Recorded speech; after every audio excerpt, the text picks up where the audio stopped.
అనిల్ ఏంటి అనిల్ ఏంటి ఓవరాల్గా ఏం జరుగుతుంది ఈరోజు? మొత్తం నిన్న సీట్లు అయిపోయింది, సీట్లకు సంబంధించి కొన్ని ఇంకా ఫైనల్ కావాల్సినవి కొంచెం అటు కొంచెం ఇటు ఇట్లా జరుగుతూ ఉన్నట్లుంది కదా. మొత్తం ఢిల్లీకి సంబంధించి ఎంపీ అభ్యర్థులు ఎమ్మెల్యే అభ్యర్థులు మొత్తం లిస్టు బీజేపీ లిస్టు మేము ఢిల్లీ నుంచి ఇస్తామని చెప్పారు. తెలుగుదేశం పార్టీ మరి జనసేన పార్టీకి సంబంధించి రేపు 14th 14వ తారీఖు మధ్యాహ్నం 12:30 32 నిమిషాలకి ముహూర్తం బాగుంది. ఆ రోజు లిస్ట్ వస్తుంది. 14వ తారీఖు మధ్యాహ్నం 12:30 ప్రాంతంలో జనసేన పార్టీ లిస్ట్ వస్తుంది. టీడీపీ లిస్టు కూడా అదే రోజు వచ్చేటువంటి అవకాశం కూడా ఉంది. ఏంటని ఇలాంటి జరుగుతున్న సమీకరణాలలో ఈ జరిగినటువంటి అంశాలలో ఎటువంటి అభిప్రాయాలు వస్తున్నాయి, ఎటువంటి చర్చలు జరుగుతూ ఉన్నాయి, విశ్లేషణలు? చంద్రబాబు పదే పదే చెబుతూ వస్తున్నటువంటి రాష్ట్ర ప్రయోజనాల కోసమే ఈ పొత్తు అనేది మూడు పార్టీలు కూడా అంగీకరించి ముందుకెళ్తున్న పరిస్థితి. ప్రజలకు కూడా అదే దిశగా వివరించే ప్రయత్నం చేస్తా ఉన్నారు సార్. అయితే అందరి ఉమ్మడి లక్ష్యం జగన్మోహన్ రెడ్డి అని అనుకున్నప్పటికీ కూడా అందరి ఉమ్మడి లక్ష్యం జగన్మోహన్ రెడ్డి గారు కాదు. అందరి ఉమ్మడి లక్ష్యం ఆంధ్రప్రదేశ్ అభివృద్ధి, ఆంధ్రప్రదేశ్ ప్రజల బాగోగులు, ఆంధ్రప్రదేశ్ యొక్క లా అండ్ ఆర్డర్, ఆంధ్రప్రదేశ్ యొక్క ఖ్యాతి కీర్తి, ఇలాంటి అంశాలతో మూడు పార్టీలు జతకట్టి ముందుకు వెళ్తా ఉన్నాయి. ముచ్చటగా మూడు పార్టీలు మరొకసారి 2014లో రిపీట్ అయిన ఘన విజయాన్ని సొంతం చేసుకుంటామనే ధీమాన్ని అయితే వ్యక్తం చేస్తా ఉన్నాయి. ఇక సీట్ల సర్దుబాటు పూర్తి అయిపోయింది. ఎవరెవరు ఎన్ని స్థానాల్లో పోటీ చేస్తున్నారు అనేది లెక్క తేలింది. ఇక మిగిలింది సమరమే. నోటిఫికేషన్ ఈ నెల 15-16 తేదీల్లో వస్తే ఆ తర్వాత జరిగే 40 రోజుల తర్వాత పోలింగ్ ఏదైతుందో దాని టార్గెట్ గా ఏదైతే ఇక పూర్తి స్థాయిలో క్షేత్రస్థాయికి వెళ్ళాలని చెప్పి కూడా మూడు పార్టీలు భావిస్తా ఉన్నాయి. జనసేన టీడీపీ ఇప్పటికే పూర్తి స్థాయి, ఎందుకంటే ఒక 3-4 నెలలుగా వాళ్ళ మధ్య అనేక రకాల చర్చలు, అనేక అంశాలు, గ్రౌండ్ లెవెల్లో కార్యకర్తలను కలిపే వరకు కూడా ఇద్దరు అధినేతలు కూడా కలిసి పనిచేసి వ్యూహ రచన చేసి ముందుకు వెళ్ళారు. ఇప్పుడు బీజేపీని కూడా అదే స్థాయిలో కలుపుకొని ఎన్నికల్లో సత్ఫలితాలు సాధించడమే ఆలోచనకైతే ముందుకు వెళ్తున్న పరిస్థితి కనిపిస్తా ఉంది. ఈ నెల 17వ తేదీన జరగబోయేటటువంటి ఉమ్మడి సభ భారత ప్రధాని నరేంద్ర మోడీ రాబోతా ఉన్నారు. టీడీపీ, జనసేన, బీజేపీ కలయికతో జరుగుతున్న ఈ సభలో ఆంధ్రప్రదేశ్ లో కీలక నేతలుగా ఉన్న చంద్రబాబు, పవన్ కళ్యాణ్తో పాటు భారతదేశ ప్రధాని నరేంద్ర మోడీ చేతుల మీదుగా ఆంధ్రప్రదేశ్ అభివృద్ధికి ఎవరైతే ఈ రాష్ట్రంలో కీలక నేతలుగా రేపు భవిష్యత్తు తరాలను ముందుకు తీసుకెళ్లే బాధ్యత తీసుకుంటున్నటువంటి పవన్ కళ్యాణ్, చంద్రబాబు ఇద్దరు కలిసి భారత ప్రధాని చేత ఒప్పించుకొని హామీలు ఇప్పించబోతా ఉన్నారు.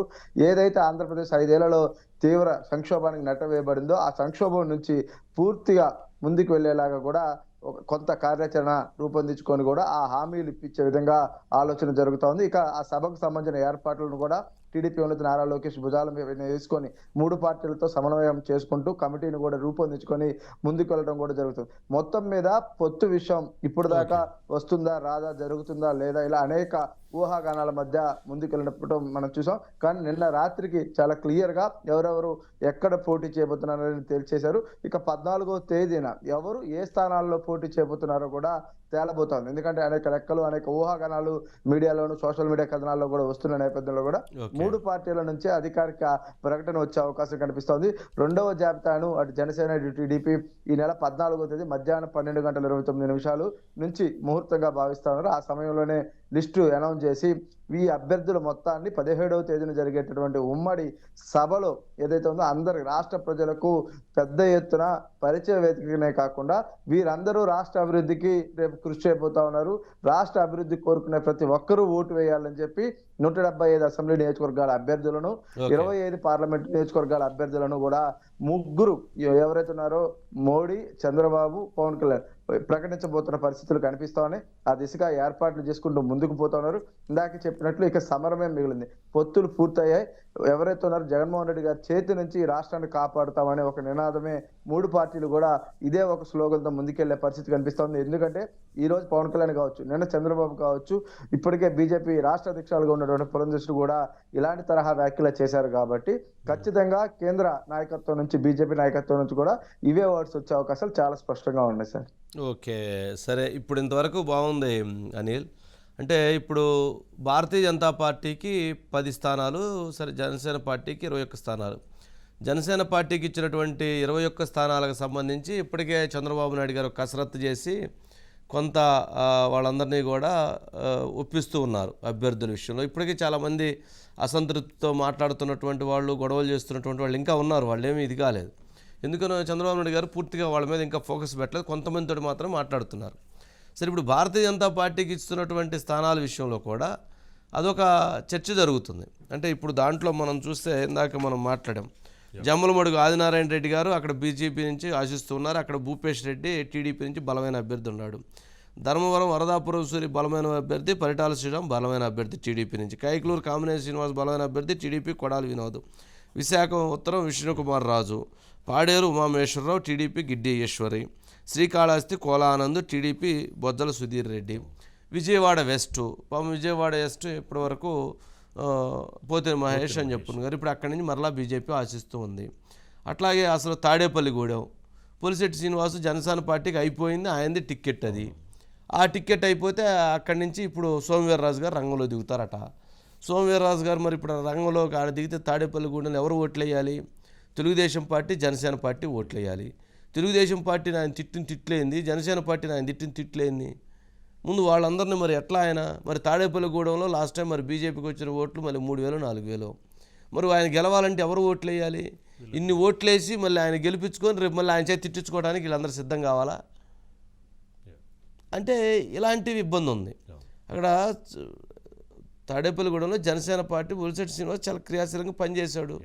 మరి ఇప్పుడు ఆ సీటు జనసేన పార్టీ మాకు కావాల్సిందే నేను బీజేపీ పట్టుబట్టింది. మరి ఎట్లా అది? ఇట్లా కొన్ని అంశాల విషయంలో కొంత జనసేనకి ఇబ్బంది ఉంది, తెలుగుదేశానికి ఇబ్బంది ఉంది. ఏంటి మరి ఇట్లాంటి సమీకరణాలను ఎలా చేస్తున్నారు అనిల్? మా చంద్రబాబు నాయుడు గారి చాణక్యం ఎక్కడే ఉండేది, మొత్తం ఉండాల్సిన చాణక్యం అంతా ఆయన దాన్ని అలా రంగరిస్తూ ఉంటాడు. ఈరోజు బాగా తిట్టి అరిచి మాట్లాడుతున్నటువంటి వాడిని పిలవడు అసలు.